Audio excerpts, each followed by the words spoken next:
Hey, everybody. Welcome to Wine Crush Podcast.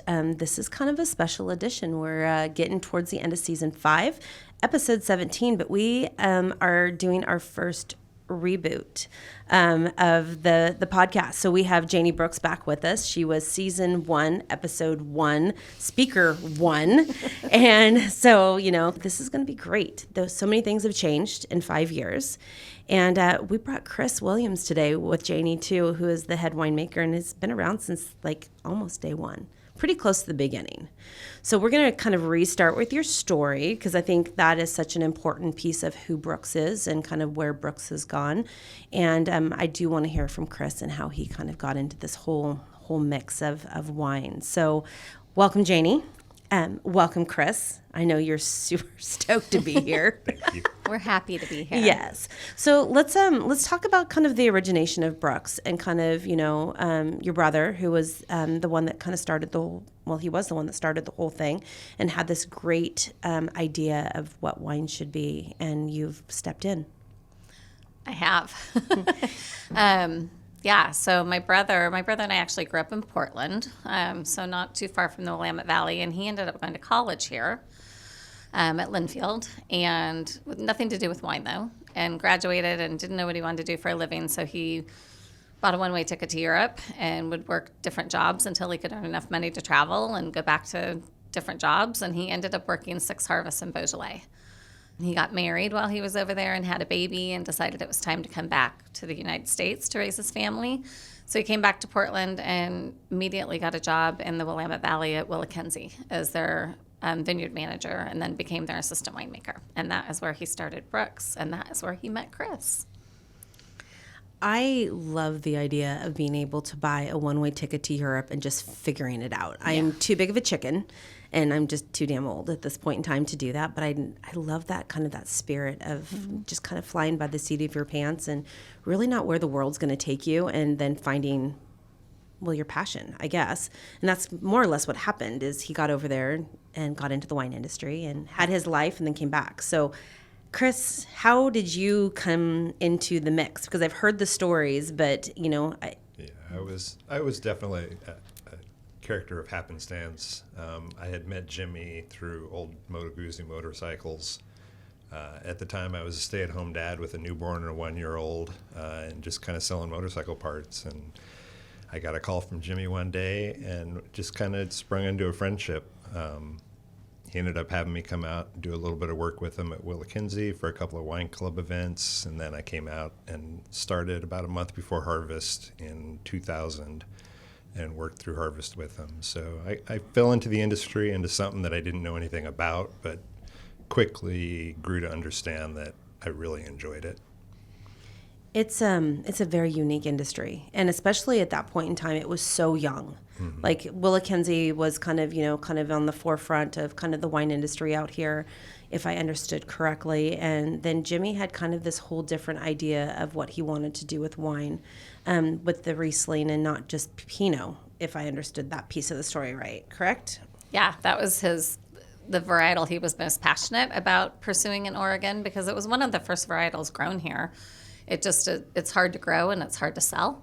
So, and it's a very misunderstood varietal, as we know. But he was really committed to restoring the reputation of Riesling, especially dry, in Oregon, and that you could do this in this cool climate. Did he spend some time in the kind of the part of Europe that really did a lot with Riesling? I don't even know what that means. Alsace. Okay, there you go. Is that did he spend time over there as well? He did. I mean, he definitely traveled to those regions, but it was, he was a little bit of loved to be the underdog. And I think when he got over here and an idealist, that he saw that people actually weren't committed to making dry Riesling when he knew that it could be made really well here. He just decided to kind of go against the grain of what everybody else was doing with Pinot Gris, and really focus the brand on Riesling. Well, I love it. Riesling is one of my favorite white wines, and I love being neighbors to Brooks because I get to pop up there and grab new things that are coming across the tasting flights. And we're actually drinking a sparkling Riesling, which is very unique, and we'll talk about that a little bit more. But thank you for bringing that and popping the bottle. It was so quiet. was a little bit underwhelming because it really should have put a hole in the ceiling, but that's for another day, right? He wanted to. I know. I saw it in his eyes, but he was being kind. Let's get back to kind of this story with Jimi and kind of where he it kind of went from there. So when did he actually establish Brooks? 1998 was his first vintage with 2 wines, a Riesling and a Pinot Noir. So was he still working at Willikenzie at that point in time and just kind of had a little side hustle that was going to be his thing? Yep. He was limited to 300 cases a year while he was there, but he was able to do it kind of in his off hours and make wine there. And then he was consulting with Mo Momtazi, who had just planted a biodynamic vineyard in the McMinnville foothills. And they shared a very common interest in biodynamic farming. And Jimi was consulting with him and ended up leaving Willikenzie to go work at Maysara and be their head winemaker and manage their vineyards, which gave him a lot more freedom, obviously, with the farming because it was biodynamic, and then also with his brand in terms of how many cases he made. So let's kind of go down the rabbit hole a little bit to biodynamics, because I didn't realize he was doing biodynamics from the beginning, and it's kind of its own thing. And can you explain it? Because not everybody knows what biodynamics is, and it's a little woo-woo, depending on how you want to look at it, but very interesting. Not woo-woo. Well, no, I looked at him and he's like, I'm not doing it. Okay, so this is my elevator pitch for biodynamics. It's not, probably as detailed and interesting as it should be, but I like to explain it that it is organics plus. So everything you do with organic farming and everything you don't do with organic farming to have an organic product, we do additional things in the vineyard. There's 9 different preparations that we utilize that we apply to the soil or the vines themselves or our compost pile that help to restore all the nutrients for the plant and to grow better fruit at the end of the day. So those are additional things that we do on top of being organic. And then the second component of biodynamics is where it gets a little voodoo, mystical, whatnot. Woo-woo is the timing. So it all falls under a biodynamic calendar and the cycles of the moon and the phases of the moon when we take action or don't take action in the vineyard. And then it all applies to the winery as well. Have you noticed a big difference in the grapes? Because I know you've been running a little experiment even with your own vineyard, but I think your other vineyards that you are managing or looking after have kind of started switching over to this. And has there been a difference in what you see in the fruit? Early on, we started in what is now our estate in the Riesling section back in 2002. After Jimi passed away, it had only been a couple of years that we had been farming that 4 acres, but we had a 1 acre block that went to someone else that wasn't interested in it. So we had a good control block right next to our 4 acres. And I would say on the 3rd year, you started to see a big difference in just kind of the health and look of the plant. And then compared to that control block, we picked at the same exact time. Nobody dropped any fruit that year. It was really basic fruit set. Our 4 acres ended up at about a ton higher per acre than the lower 1 block did, which is good that you get a little bit more fruit. It wasn't really heavy. I think it was 2.5 as opposed to 1.5 on the lower block. But the ripeness of the fruit was actually past what those plants that were holding less fruit were holding. So I had better ripening flavor. I had a little bit more sugar. I think I had a brick and a half higher sugar. My acidity was very similar. I didn't have much drop or anything else. So I could really tell by about the 3rd year that it was making a difference on that 4 acres of Riesling and the health of the plant and how much it allowed it to carry and still ripen completely.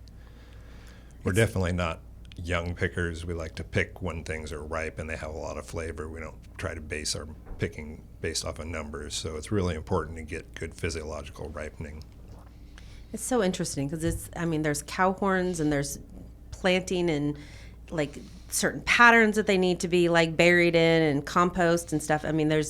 If you have not looked at biodynamics, you guys have a great video on your website, or you did last time I looked, that kind of explained it and kind of showed the whole process. And it's interesting to me that was being utilized. I didn't know that Mo was doing that on his vineyards, and I didn't really realize that that's where Jimi had picked it up.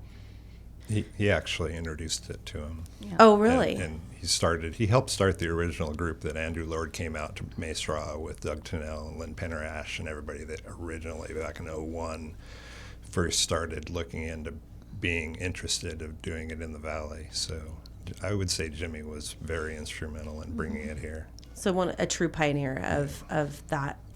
In our Valley, for sure. That's amazing.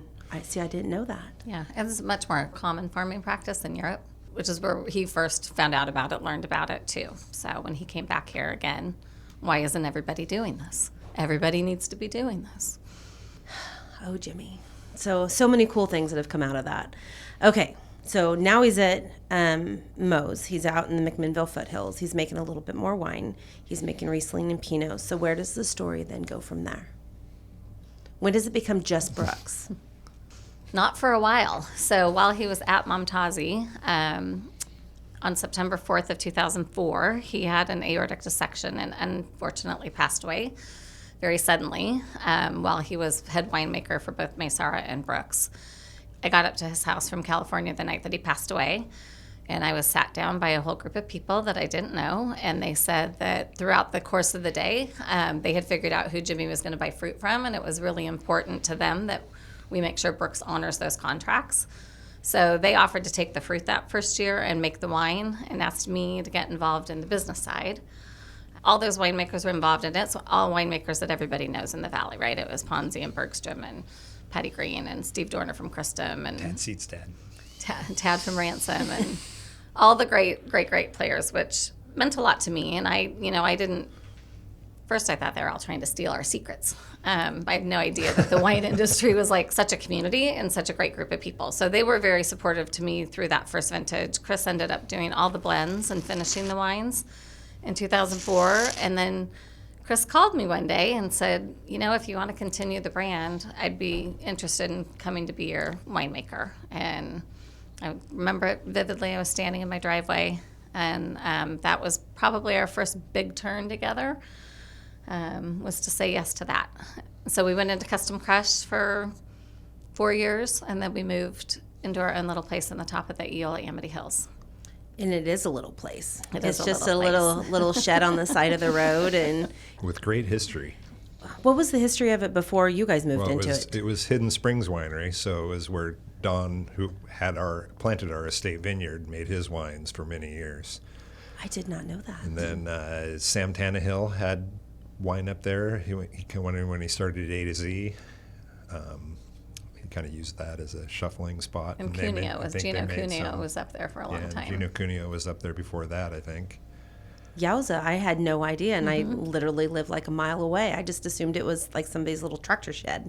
Yeah, it was a prune drying facility. So it had big side chute that pushed air through it, and they had racks or metal in the ground that the racks ran on, and they would have big chutes that they just blow air through to dry prunes on the hill, because it was Brooks prunes. Oh, there we Brooks go. plums. Look at plums. Yes, and they are delicious. They are not good infused in vodka, though. From experience, it is not a good idea. Yes, you can ask my poor husband. Yes. Thanks for the tip. Yes, you're welcome. It's really turned into a really great little mecca up on Eola Hills, and I think that's Eola Hills for a long time was very overlooked because everything was really focused on Dundee. And now Eola Hills has become this, I don't know, kind of the it place in the Valley for people to come and visit. And you guys were kind of one of the pioneers on the hill. And to grow grapes, right? Yes. I mean, we get the most benefit from the winds that come off the Pacific Ocean through that Van Duzer corridor. And I think that's one of the reasons our area has such a great reputation, because you find just higher acid wines. It's cooler. It's a cooler microclimate than Dundee and Yamhill Carlton for sure. Yep, absolutely. I want to circle back a little bit towards the collaboration with all the wineries with Brooks, and after Jimi had passed away. You have a lot of homage to them around the tasting room. So if you look at the barrel staves around the room, their names are all stamped on there, and you've done some really cool things within the actual tasting room with that as well. That group had a vision that I am very grateful for, because they could have as easily taken the fruit, honored the contracts, and kept the wine for themselves, and Brooks could have gone away. But that was not what they wanted to do. Going back to Jimi's, ability to like make statements and biodynamically farm and support Riesling, they really thought that there was a reason the brand should keep going, which is why they made the offer to us to be able to make the wine and then give it back to us that first year. And I would have been fine either way. Honestly, I wouldn't have known the difference. If they would have just asked to keep the fruit and shut it down, I probably would have said okay. It's definitely changed your life. Yes, yes, it has. Yeah, since you were an accountant major or an accountant bookkeeper before. I had an accounting degree. I was the exact opposite of Jimi. I was going to not take a one-way ticket to Europe. I was going to go get the highest paying job that I could. And I used to joke that like my mom could talk about what I was doing at the country club, but she couldn't understand what Jimi was doing. In hindsight, he was much smarter than I was. Yeah, but I think it takes a yin and a yang to make something, really grow and be so beautiful. And Brooks is, there's a lot of Jimi spirit with what you guys do still, which is, it's beautiful that, the story's told every time somebody comes to the tasting room and you understand kind of where Brooks's came from and where you are now. So you've moved out of the little shed on top of the hill and you've moved in this really beautiful facility. You guys are on the east side of the hill looking east towards really all the mountains, yep. All of them. Like on a beautiful day up there, if the weather's right, you can see all of them, and it's really pretty spectacular and stunning. Something that we keep talking about, and we always talk about, is the beauty of the Oregon wine industry and the camaraderie that comes in this. And I think the story of Brooks and kind of Jimi's passing and kind of where you've gone is just such a beautiful example of what that is and where the industry has gone. So congratulations to you both for such a beautiful job on everything.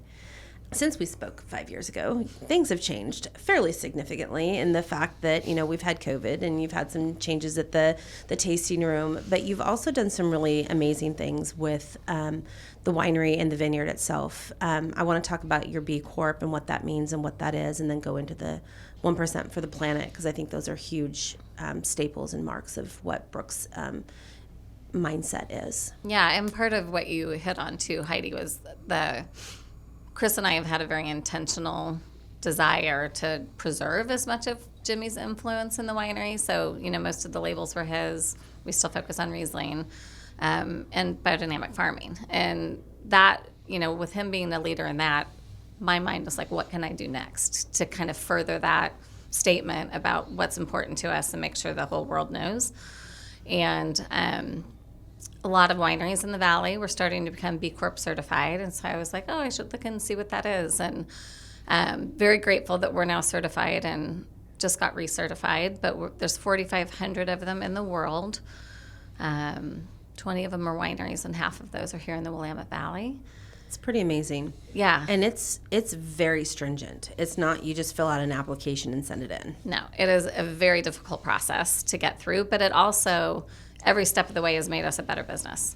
Whether it's going from no handbook to having a handbook to paid holidays, a lot of stuff on the benefit and compensation side that's important, but it also covers environment and what you're doing for the environment, which we already have that nailed because of biodynamics.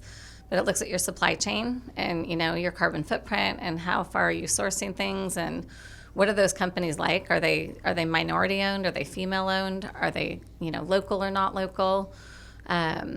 So there's a lot of different components to it, but at the end of the day, we're able to say that we use our business as a force for good and not just for profit. It's it goes into your vendors too. I mean, it goes all the way down the chain, and it's like I said, it's not just a couple questions that you have to check the boxes. I mean, there's quite the handbook, handout, the things that are expected of the company.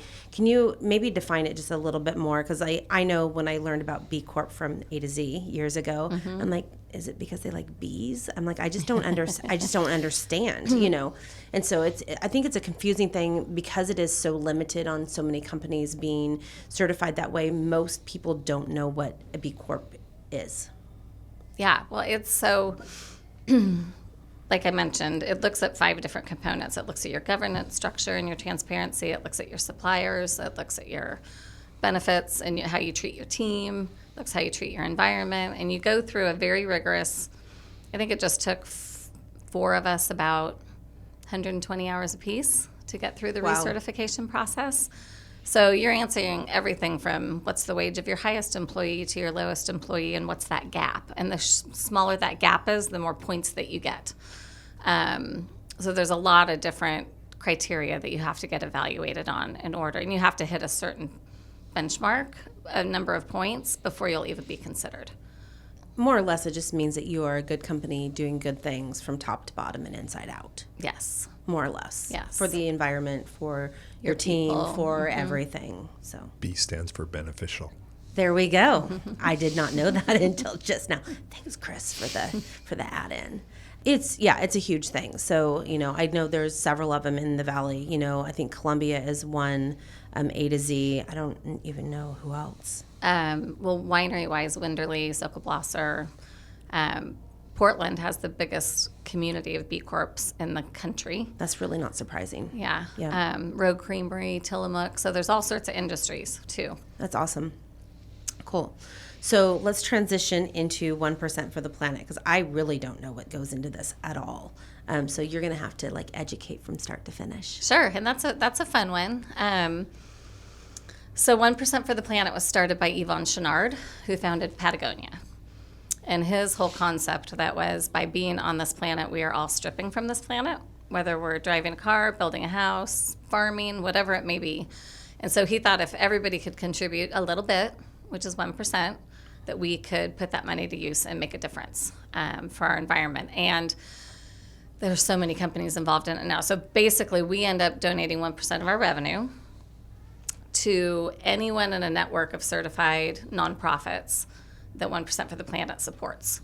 And we get to pick who our partner is. You could pick 10 nonprofits and change every quarter. We chose to pick one partner and dive in deep. So we've been with the same partner since 2019. That company is called Kiss the Ground, and they are all about regenerative agriculture and teaching it. So they're very educational based as well as media based.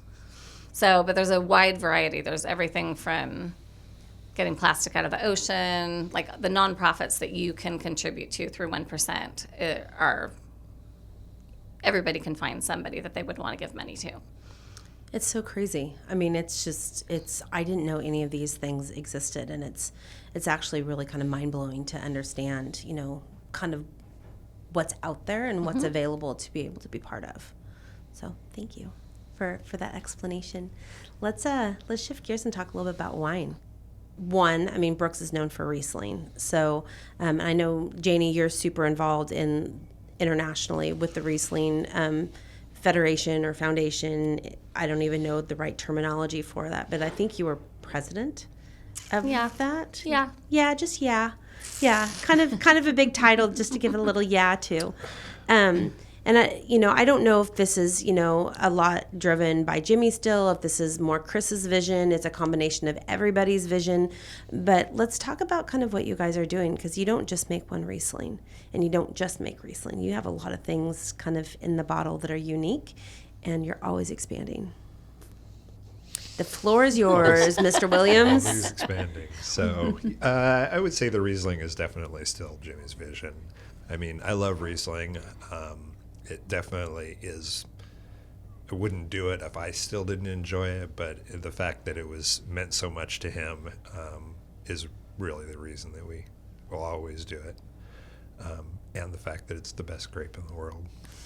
But and why is that? Besides that, because it can be anything. Riesling can be anything from anybody any individual person It could be a Riesling. So I mean, there's just so many different things that it can be, and be so well. I think it does very well in different growing environments. So anywhere from Australia, where you're going to get a little bit more warmth, to Austria, where it's going to be a lot colder. I mean, it does really well in a wide range of different growing regions, and it's a complete balanced wine. So.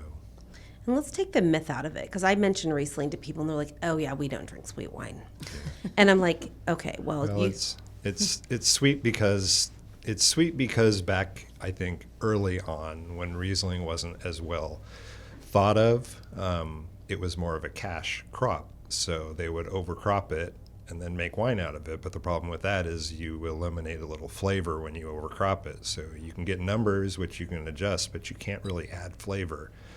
What you can do is leave sugar. And sugar, I think, in our brain, we think of as flavor sometimes. And so in order to kind of make up for the fact that these wines being really dry would have no real character to them, they left sugar in them.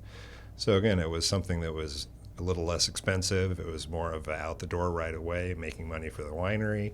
I mean, I can totally understand why they used to do it that way, but what they did is they took a varietal that was so important in Europe and brought it over here and really kind of dissed on it. Messed it up. And Yes. not that Germany didn't do the same thing with a lot of their wines. A lot of their wines are sweeter, and everybody always thinks of everything that came out of Germany was sweet. No, they kept most of the dry things there because that was the good stuff. That was what the export market, the Americans wanted sweet things, which was probably true. Mm-hmm. So it filled a niche in something that it should have never been put into. So it should have always been respected and been a Chardonnay. I mean, nobody would... Yeah. Nobody would syrupy sweet a Chardonnay. I've never had a sweet Chardonnay, like a sweet, but I've had some like sweet Riesling to where it's almost syrupy. And, for sure. Yeah, and I mean, my mom used to drink that. She used to drink Beringer Pink, and she used to drink sweet Riesling every once in a while. Huh? Blue Nun. I have no idea. I just remember there was a big pink bottle of wine, and I'm just like, yeah, I don't know what that is, but it looks terrible. But as a kid, everything looked terrible. So, But sweet Riesling really can be. I mean, it's of all the Rieslings, a TBA or an ice wine or something like that would be my favorite wines because they have so much acidity to match up with that sugar. I mean, and that's the key point of Riesling is it can be anything, but it has to have a good balance of sugar and acidity to it. I think maybe that's something that people miss too. And I don't know if I've had a sweet Riesling. I don't know if I've really had a sweet Riesling up at Brooks. I know you have sweet pea, but I don't know if I've ever really had that. We're going to have to change that. We're going to have to change that. Yeah, I know it's one of my mom's best friend's favorite wine. So every time my mom comes out, I usually have a bottle or two of sweet pea for her to take home. Yeah, it's one of the best wines we make. I mean, it's just... How many Rieslings do you make on an average year? Different Rieslings. We will make anywhere from 15 to 25. And that's crazy. So we have currently, I think, around 17 different Riesling sites. So are you making individual vineyard Rieslings and then doing some blends? Yeah. Yep. And doing the bubbles. Yes, let's speak of the bubbles. We're going to come back to the Riesling and just in general because I love it. But let's talk about these bubbles. We're not leaving Riesling.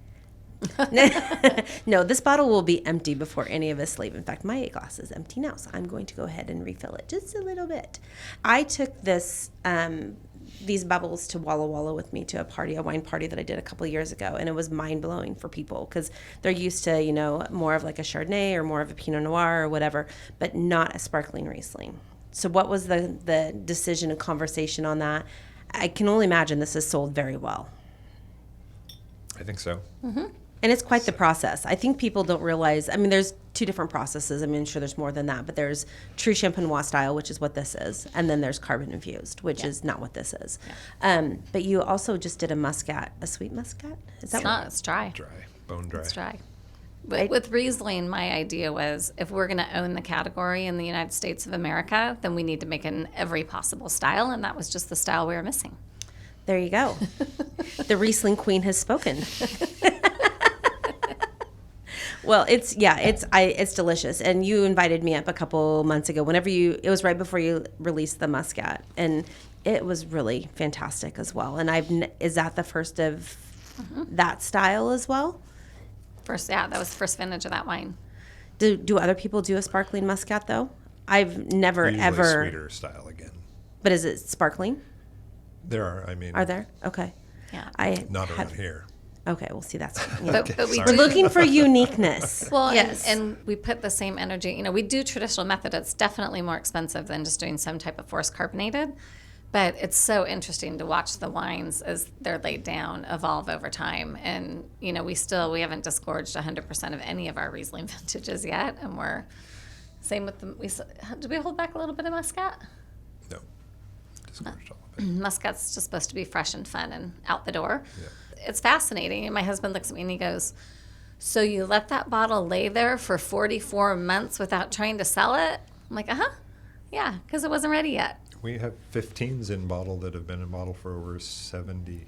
We're going to look at probably in the next few months, 70, 72, 76 months of tirage. So it's... Wow. So is that going to be a special edition? Yeah, it'll be, I mean, we neck band them so we can kind of play around with them still and really try to find out, our earliest ones we did it at 22, I think, in the 15, and then we saved some for 44, and then we'll hold some for 72 to 76. And I mean, it really does change so much in that time that it's fun to play with. Sounds like a great anniversary year thing to do. It sounds like a great invitation for Heidi to come up the hill and help and enjoy all of this. Yeah.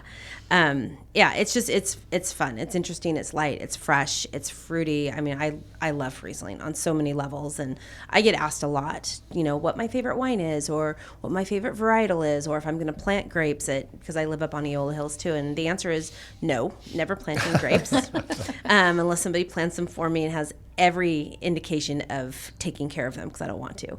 But Riesling is always the one that comes to the top. I love a great Riesling, or even a Riesling, blend with some of the other whites. And you do have a great wine that's probably one of my very favorite whites in Amicus. And I was so sad when you were out of that last year. I was so glad when I saw that come back.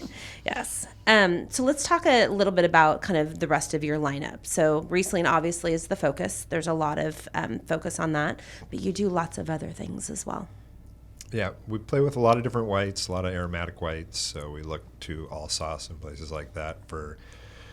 We have some Viognier. We had made Malone, Pinot Gris, Pinot Blanc. We have Muscat, Gewürztraminer, an orange Muscat. 3 different kinds of Muscat, right? Yeah, three different clones of Muscat. So I think that's another one that has at least in my mind, has kind of this ideology of being sweet in most people's minds, but it doesn't have to be sweet. Does really any wine have to be sweet? Like any grape, is it just meant to be a sweet wine? I mean, I know there's a gazillion different varietals, but... I wouldn't say anything has to have sugar. Mm-hmm. So it's all personal preference of the winemaker and where he feels that balance of if that wine has acidity. Sometimes there's so much acidity, if you made it super, super bone dry, it's just as unpleasant. Yeah, for me it's a gut bomb. Yeah. Mm-hmm. Yeah. So it's about finding that right spot. And with Muscat, you never really have to, Muscat isn't really a high acid grape, so you don't really have to worry about getting it absolutely bone dry and ripping acidity or anything. But I would say a lot of the time, Muscat probably swings a little bit more to the sweeter side just because it is so floral and so fruity. Mm-hmm. So generally, I think as our mind enjoys those flavors and those aromatics and things like that, a little bit of sweetness just works well with it. I just like to make them bone dry because I think it really gives you a sense of disconnect from the nose to the taste, which I kind of find fun for people to experience because you immediately smell it and think it's going to be sweet, but it just has no sugar and no sweetness to it at all, but still has all those same aromatics in the mouth on it. So it's fun. I just think I don't do a whole lot of that, but I think to me that's the one varietal that I like to show to people and say this is what it can be and this is what works well. I think there's a big preconceived notion with people when they see that on the menu. It's just like even with Chardonnay, like, nope, I don't like Chardonnay, so therefore they don't try it. I think Muscat's kind of the same way. So it's kind of fun kind of seeing that you're playing with people's minds just a little bit, because there is a disconnect sometimes with certain wines where you smell them, they smell super aromatic, super sweet, but then you taste them, you're like, whoa, that's not what I was expecting. Mm-hmm. And sometimes it's a good whoa, and sometimes it's like a whoa, yeah. Push that baby aside and let's just pour a different glass. I love going into your production room and facility when you guys are kind of going through fermentation and all that stuff after harvest, because there's a different sheet on each. It's like a patchwork quilt through there because you do everything in small batches. Yeah. You don't do great big batches. And there's a different sheet color for every bin, and it's so fun to walk through there. I mean, I think the first time I walked in there, I started to giggle, and I'm like, what the hell is going on here? I just didn't understand. And I think it was you, explained it to me, or maybe somebody else, and they're like, well, this is what we do. And so why the small batches? Because, I mean, you're a bigger winery. I mean, for the area, you are kind of, on the above medium side for sure, but you like to do things in small lots. It just helps us in blending towards the end. It makes it less necessary to have to adjust your numbers on a lot. When you're fermenting a big, huge lot, you really want it to end up being a complete or more complete wine, because if you have only so many big lots, you don't have a lot of blending opportunity. We work more along the lines of, if we put everything into really small lots, even if that individual bin isn't necessarily a complete wine on its own, it holds a portion of a complete wine. And so with 120, 130 different bins, we have plenty of opportunity to put things together that we feel make complete wines without, along those lines of biodynamic, without messing with the wines in the winery. Is there really 130 bins in there? Yeah. Wow. Actually, we have about 120 macros, and then we have another 16 stainless. That's so crazy. That's so much to keep track of. So yeah. Yeah, it is. But it's the right way. Yes. Yeah. Like we just for us, I mean, Yeah. it definitely just works. It works with our mentality of what we want to do, and it's just nice having small things that you can kind of be more intimate with. When you have big fermentations, you're not necessarily punching them down as much because you're doing more pump overs because they're giant caps, and the ability with 1 ton, everybody gets in. We got 6 people doing punch downs, and everybody's getting in and tasting, and I just feel you get to know fermentations better on a smaller level like that, especially for the interns that come in, which is important for them to see. They got this big giant tank that they get to taste 6 of, and it's like, it's just not the same. You look at 100 different things, it's crazy how different so many of them are. Let's talk about interns for a second. I think it was 2 years ago, maybe it was 3 years ago. I walked in and there was, 6 interns and Heather, all sitting around a bucket, peeling the shriveled up grapes off this. And they asked, Let's not go there. yes. And they asked if I wanted to join. And I'm like, I looked at what they're doing. I'm like, there's no way. I like y'all, but no, I'm going home. So I want to know what that is. Because, they kind of explained it to me. Did it ever turn into anything? Because I love the experimentation. Because, that's that wine. Yeah. On that note, did can I have that wine? We just skip to the next question. So apparently that didn't turn into anything, but it was a great scene to walk in and see all these guys doing this. Yeah. So okay, let's talk Pinot. Since we're not talking about that, let's talk Pinot. And it's okay. I think that's part of the wine industry, is experimenting and trying new things. And sometimes they work, and they work amazing. And sometimes it was a great idea that just didn't really go anywhere. And so now we're going to talk about Pinot.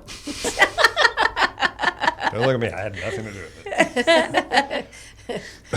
Yeah, unfortunately, those were all my workers that weren't downstairs helping me do stuff. They were all upstairs playing So there's with a little grapes and animosity. throwing grapes around at each other and laughing.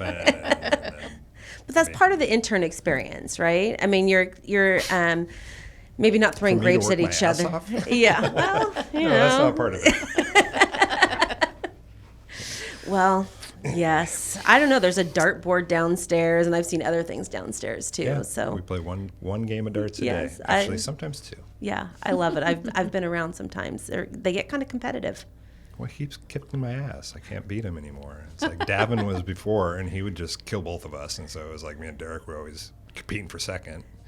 And now Derek just beats me all the time. It's like, You need to get lessons. I I'm know, sure. it must be those lessons I paid for Derek. just don't care. Some days. Well, I think with any work environment, you need to have kind of those outlets where you're doing something fun, and you can kind of like stop the madness for even just a few seconds. And the podcast is kind of that for us.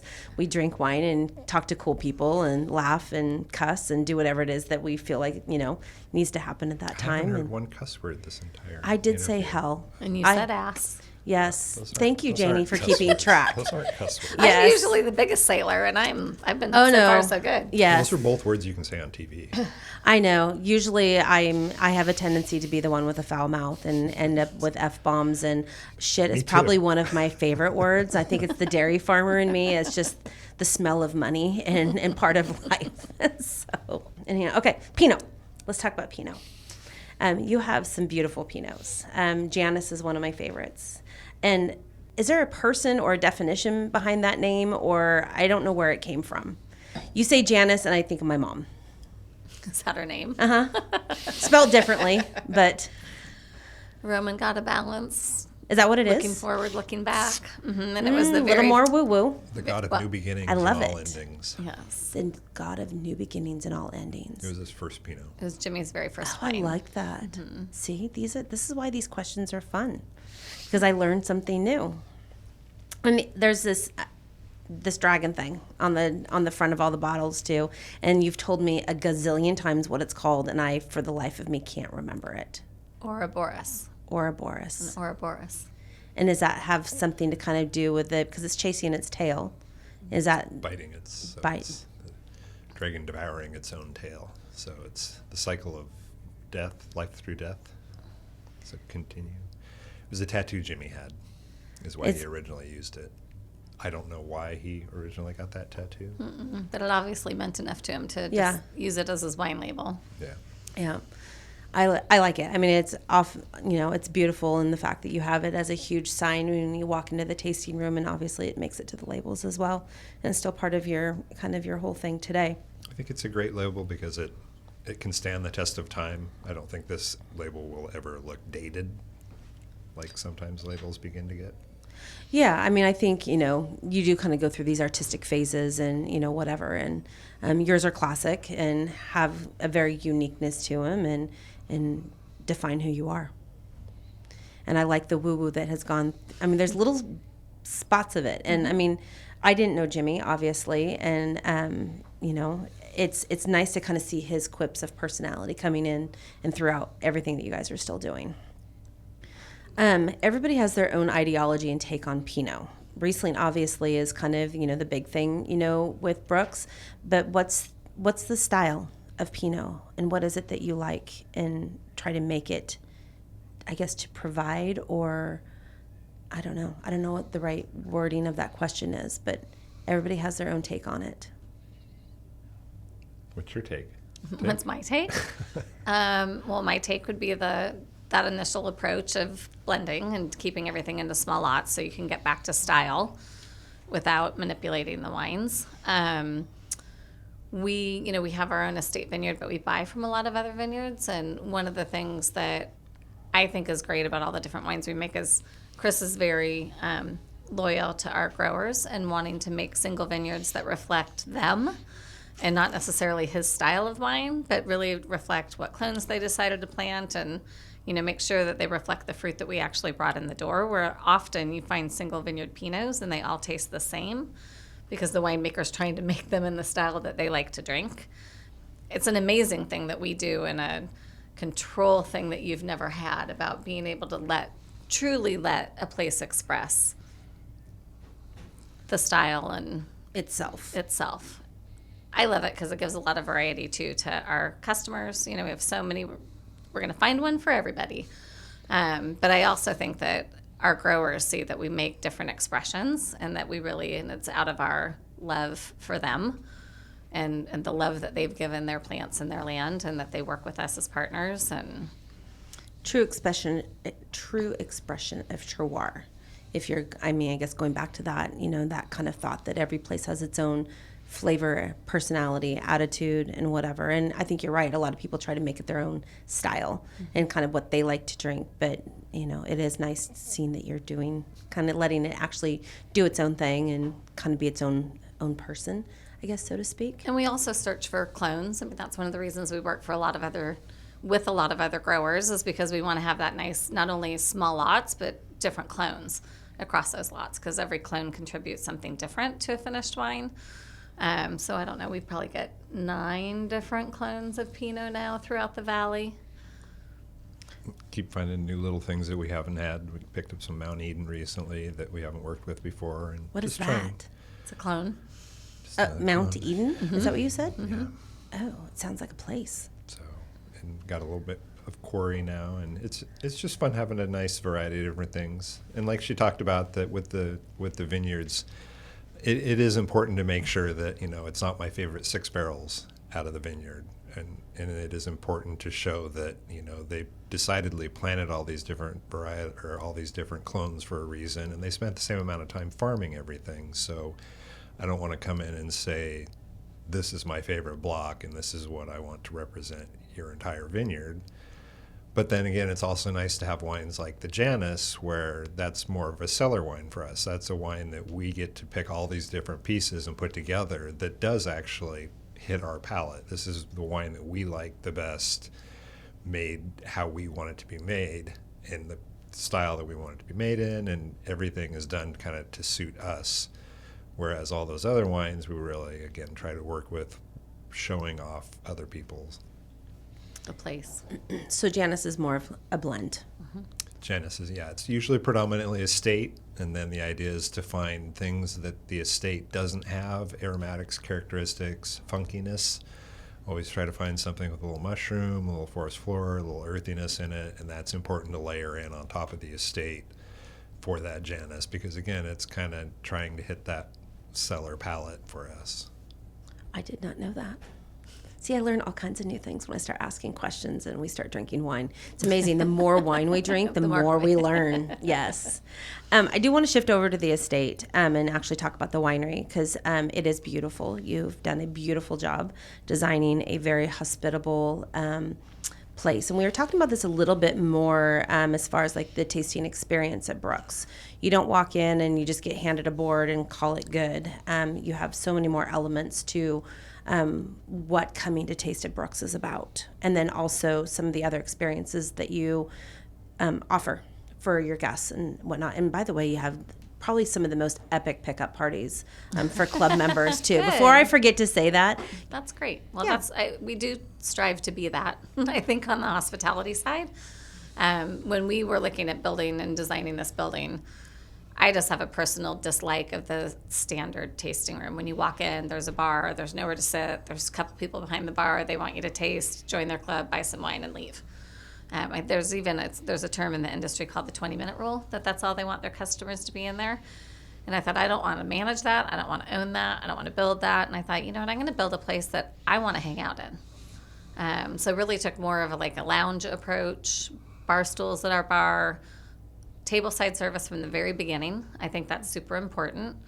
A choice of flights. Do you want white? Do you want red? Do you want mixed? Always providing a lot of choice.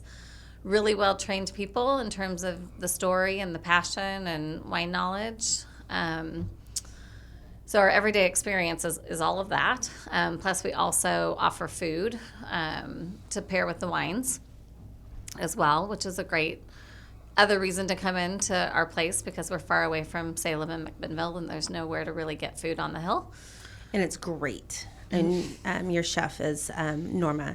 Always has a changing menu every month. Yep. There's the diehard standards that are always there every month with the Brussels sprouts and the adult flavored popcorn, which I love, and the Paco boards and charcuterie and stuff, which always have a little bit of a change. And I don't know if that's month to month, week to week, whenever different supplies come in, but they're always really, really beautiful and well done. Yeah, and then we do a lot of events, a lot of wine dinners. We do a concert series in the summer. Always trying to find. We do gardening classes with our gardener, trying to find just a wide array of things that would interest the broadest group of people, right? Kind of having something for everyone, which really goes back to Jimi, having wines like the Amicus that he always wanted on your table, We offer a couple of other experiences. We have 3 right now. We have a really fun one that we started pre-COVID, where you get into an RTV and you go out into our estate vineyard and you go to the different blocks and you get to taste the finished wine from the different blocks that fruit came from, and really have a deeper understanding of the life cycle of a vine. We do an elevated tasting where we pull out library wines. We have all of our wines from every vintage all the way back. And so we like to see where they're showing and pull those out and teach people about vintage variation or vineyard differences, soil differences, kind of geek out on a deeper level. That's the elevated experience. And then we're just going to launch next, probably in October, back to our How to Taste Wine 101 class. So important. So important, because I think, people are intimidated by maybe an elevated tasting or doing something, or not wanting to ask questions. So we really make it accessible, approachable, good gateway opportunity to have a better understanding of what you're tasting. I think just that little bit of education is so important, just not only on the tasting of wine. I mean, we have this conversation and argument all the time. My husband does not understand why you swirl wine. He doesn't understand why you put it through a decanter. He just wants to, and he doesn't understand why I smell it. And, and I think now it's a habit. I always smell stuff before I put it in my mouth. I smell water sometimes. Yeah, I do. Yes, and I'll catch myself just kind of swirling and playing with a glass for no reason. Obviously, I don't really do that with sparkling wine because it swirls the bubbles right out of it. But it is so important. And then you kind of move into the pairing of wine, which people find so intimidating. And that was one class. I don't think you're doing it now, but I did it several years ago with a little private event that I did up there, and it was so incredibly mind-blowing. Like, you think, oh yeah, red wine goes with steak and white wine goes with fish, but when you really start getting into the spices and the berries and the whatever else was on that plate, it was kind of like this whole sensory board thing. The cinnamon and the red wine was just, it was like, I mean, it was amazing what it did. And since then, I'm a little bit more geeky about it. I love finding good acid that goes with great food. I like to cook. And so it definitely is something that I've been able to take home. And, when we do pull out a bottle of wine, I'm like, okay, well, I'm making Thai food tonight. Okay, what's going to go with that? No, I don't think that red, maybe this. And I'm wrong sometimes too. But when in doubt, pull out a beer. Because beer will go with anything. So almost. That's why we serve beer at Brooks too. Beer and cider. That is a very good point, because I hear that all the time, that I don't like wine. I'm like, okay, well, great. You don't have to drink water when you go up there. A lot of these wineries will be serving beer and cider, and you guys have both. And you have a coffee machine. I think you still have the coffee machine. Yes. So there's really kind of something for everybody up there, and you have a beautiful outdoor area. The gardens are stunning. And are the chickens still around? Oh yeah, and the chickens. They have a new home. Oh, I have not seen the new home. There's 9 new babies. You haven't been out there since the new babies? Yeah, nope. You got to go see them. Nope. Even though I'm a neighbor, I am busy and I just don't come out as often as I should. But I will say that it is so great because I have gotten drunk up there a time or two on accident, and it's an easy walk home. So when in doubt, I can walk home. So being a responsible insurance person, I should probably not drive. But anyhow, so it's so great up there as far as all the experiences and what you've done. And for me, the big thing with wine and wine tasting rooms is that feeling of welcome when you walk in, because I was highly turned off by the wine industry before I started doing what I was doing, because it was that bar mentality, and I was so overwhelmed when I walked in. I didn't know what direction to go, what to ask for, and you guys have kind of solved that problem. Nice work. And you do see the winemaker event, kind of wandering around every once in a while. Sometimes there's a dog in tow. Yeah, which I love. I love Stella, right? Mm-hmm. Yeah, okay, there we go. I had a Stella too. Yours is a lot more friendly than mine. Mine was an asshole. Beautiful, loving dog, very sweet, but kind of an a-hole. One thing that we have missed in this whole conversation is Pascal. Oh. Yeah, we probably should mention him because he's kind of part of the whole story. And I believe he was the youngest winery owner in the world. Yeah. I mean, sometimes we make these proclamations and I'm going to say it until someone tells me I'm wrong. You've been on video, audio, right? TV shows. We're the only winery in the world to be a B Corp, Demeter certified, a member of Ecology, and a member of 1% for the Planet. And I'm just going to keep saying it until somebody. I don't know. That's a really good resume, right? Somebody would have to really be have a lot of audacity to call you on that, I think. But there's always those that wish to be that person. Yeah. So Paco. Mm-hmm. He's now 26. Graduated from UC Santa Cruz with a couple of degrees, came and worked harvest for us, and then followed his French girlfriend back to her homeland and has been living in Paris ever since. This sounds very reminiscent of his dad. Right? Yes. Because didn't Jimmy have like an English degree or some sort of Communication. And that's kind of what Pascal's been doing too, is like writing, literature, English. Those are hobbies. Hobbies? Yep. Okay. He's farming. Oh, I did not know he was farming. Yeah, he's been working for a group of American restaurateurs who have two restaurants and one event space in Paris, and then a big farm outside of Paris. So he gets on his bike every day, rides to the train, takes the train to his stop, gets back on his bike, rides it to the farm, and farms all day. It's a very European way of doing things. Right? Yes, and I bet he loves it. He does. Yeah, how incredible. Well, are we missing anything? 2023 is a very exciting year for us because it will be the 25th anniversary of the winery and the 50th anniversary of our estate vineyard. Those are big numbers. Mm-hmm. Those are pretty incredible numbers. Lots of celebrating next year. I'm like, okay, so what's on the schedule? Well, there's going to be a riverboat party in Portland. Oh, that's right. We talked about that yesterday. Yeah, going to be a riverboat party.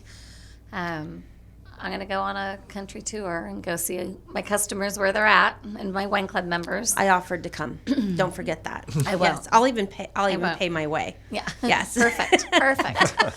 Yeah, and then we're going to have a big dinner at the winery too, and then we're going to have a little planting party where we had some vines from a little bad driver take out some of our vines. So we're going to... I was noticing those yesterday, Yeah. actually. I'm like, did those invite vines... our community to come have a planting party. We have some other rows that we are going to replant too, some stuff in the garden, and have a nice little toast to celebrate our anniversaries.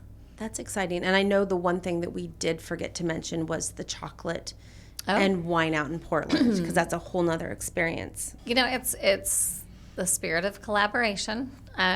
We worked with a lot of different companies to showcase their products during COVID. We did a lot of virtual events, and one of the companies that I kept ending up doing events with over and over again was Woodblock Chocolate, and learned so much about chocolate. I knew nothing about chocolate and all the parallels of the way they approach chocolate making that we do with our winemaking.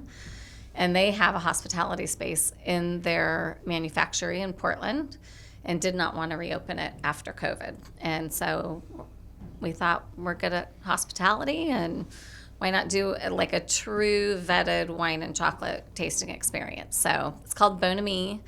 It's at the Woodblock location on Northeast 17th and Broadway, and it's open Friday, Saturday, and Sunday. And there's 3 different wine and chocolate experiences and even a beer and chocolate experience. Ooh, and no reservations required. No reservations required there. Yes.